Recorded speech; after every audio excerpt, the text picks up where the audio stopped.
Please note that the following creepypasta that you are about to hear is not real. These are made-up creepypastas that I write myself. Thank you, and have a good day.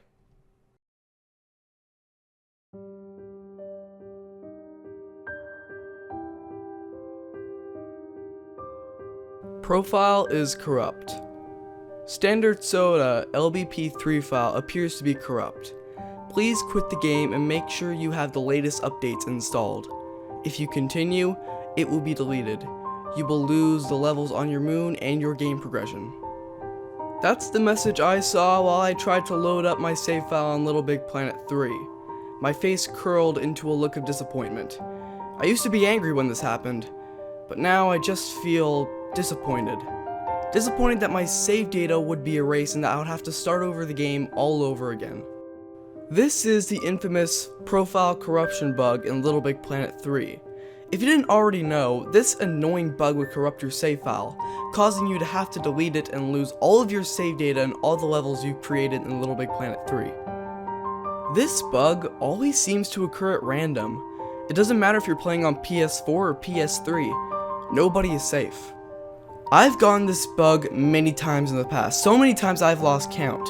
It's caused me to stop playing LittleBigPlanet 3 and just keep on playing custom-made levels on LittleBigPlanet 1 and 2, which most of the time were just rip-offs of other people's levels. But on December 14th, 2014, my perspective of this supposed bug changed forever. This experience is what ultimately led me to believe that Sumo Digital, LittleBigPlanet 3's developer, is trying to protect us, the players, from something lurking behind the scenes. Something potentially dangerous. So dangerous that Sumo Digital is purposely not fixing the profile corruption issue until they fix whatever this thing is. And after this experience, I realized that it's going to be a while before they get to fixing this bug. Let me start from the beginning. Like other players, I was not immune to the profile corruption bug, and I'd received it about 2 times at that point and had to reset all my data to play again after it happened. The first time I got it, I was about halfway through the game, and on the second time, it occurred somewhat near the beginning.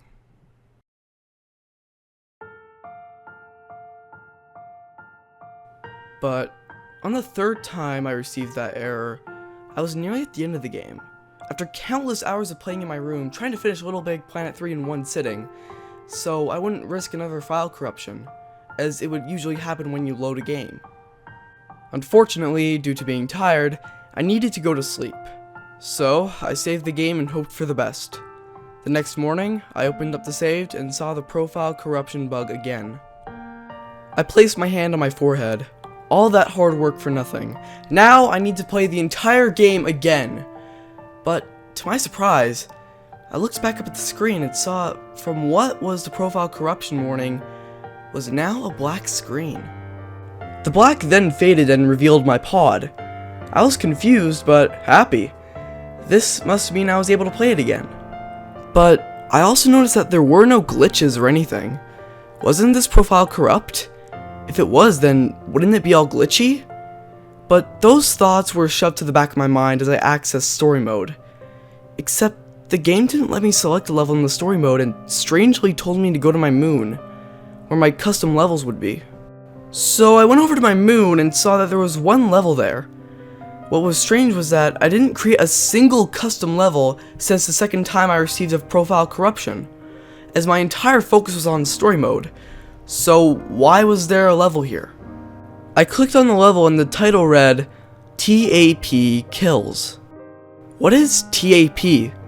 And what does it mean by it kills? I decided to play the level myself to see if I could find out. My sack person spawned near a playground full of what seemed to be younger sack people. Children. What was even weirder was that my sack person didn't look the way I customized him. My sack person was dressed up as a scientist, complete with a lab coat. I moved my sack person right, as all the younger sack people played on the playground. I reached a building, and before I went through the door, I saw a van stop next to the playground, and all the younger sack people stopped playing. Their expressions changed to the scared expression. The van on the side of the road wasn't anything I was expecting.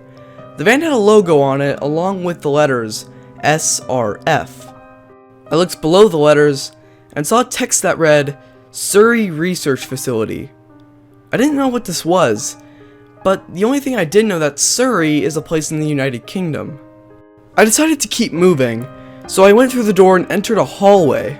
It was dark and long, and then I realized that a cutscene had been triggered, and my sack person ran through the hallway by itself, so I just watched.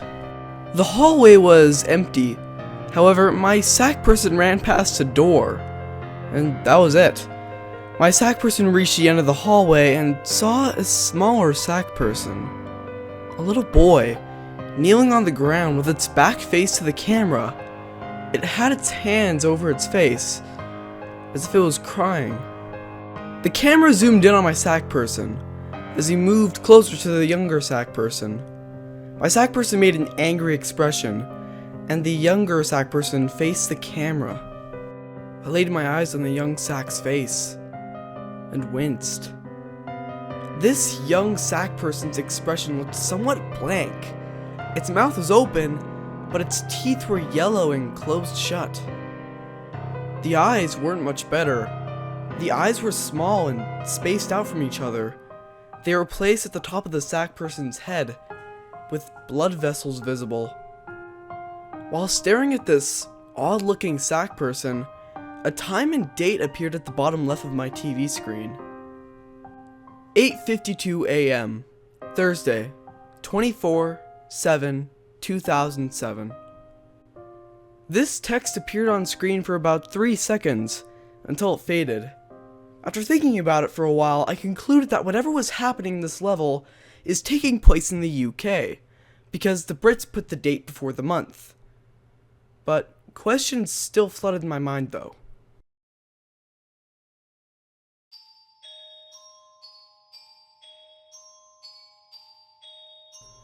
I looked back at the TV and saw my sack person reaching for the younger sack person with an angry expression. The younger sack person backed up against the wall, and not even 2 seconds later, my sack person grabbed the younger sack person's arm and dragged it on the floor. My sack person walked up to the door I saw earlier and opened it. A speech bubble appeared over the younger sack person's head. No, please, not again! After this speech bubble appeared, another appeared over my sack person. Shut up, boy! You didn't do what your selected personality told you to do, so in you go! My sack person threw the younger one into the room, and I got closer to the screen to try and see if there was anything in the room through the door. I saw a metal bed. That's it. Was this some sort of a solitary confinement cell? The door slammed shut, and my sack person ran off screen. The camera zoomed into the door and the screen went black. I just pondered to myself, what the hell did I just see? And why did I see it? And these questions only escalated with what happened next. I looked up at my TV screen as I heard an audio recording of a somewhat disturbing conversation between what sounded like a young boy and an adult. Wake up. I don't want to do this. Just get up, you don't have that choice. But why do we have to do it? Are you questioning me? Do you want a full day in the room? No, please! There was a pause. Well, get your lazy ass up and get to the routine room. Okay. I then heard a door slam, and the recording seemed to stop. But then, text slowly appeared on the black screen that read, "They took him away from me." But before I can even think about what this could have meant, my game suddenly jolted back into gameplay, with my sack person back in my pod, and I am now able to control him. He was no longer wearing the scientist outfit he was wearing earlier, and I moved him around a bit. But then I noticed that the more I moved around my sack person, the more I saw his appearance change.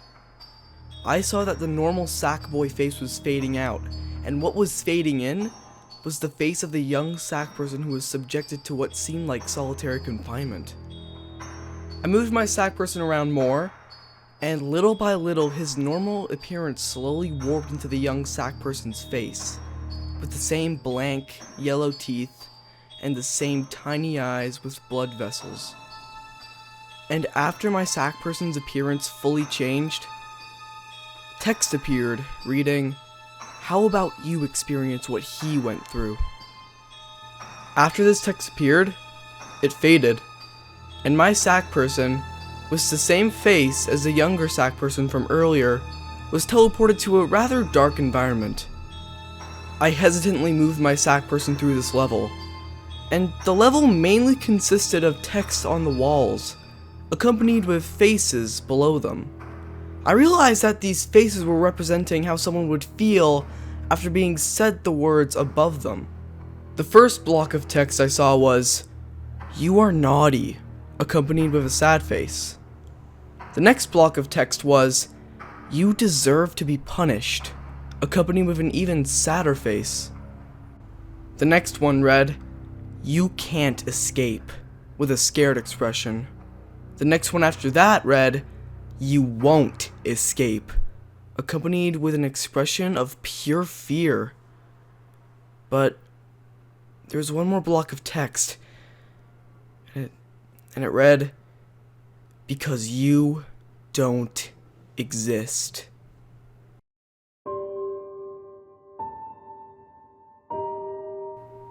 There wasn't a face below this block of text.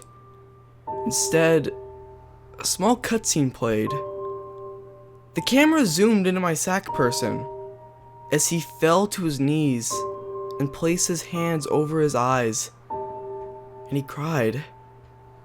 The crying sounded like a child, a young boy. But not even 3 seconds after my sack person started crying, the screen cut to black. And then text appeared on the screen, which read, "Why did they hurt us?